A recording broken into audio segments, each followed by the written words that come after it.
ఎక్కడో మహాత్ముల మనసు కష్టపెట్టడమో, లేకపోతే ఏదో చెయ్యకూడని దోషం ఏదో చేశారు, అది జాతకంలోకి దొరకదు, పీడిస్తూ ఉంటుంది. మీకు దొరకని దోషం పోవాలి అంటే ఒక్క నంది అభిషేకానికే పోతుంది. అది ఎప్పుడో తెలుసా, ఎప్పుడు పడితే అప్పుడు చేయడానికి వీల్లేదు.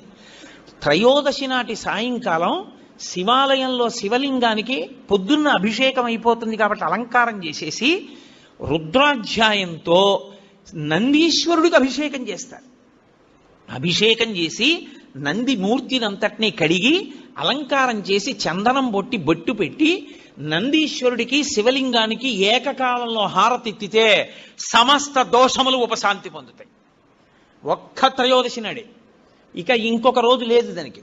దోష నివారణార్థం చేసేటటువంటి అభిషేకం నందీశ్వరుడికి ఉంది ప్రదోష వేళలో. జాతకంలో వచ్చేటటువంటి అంత గొప్ప గొప్ప దోష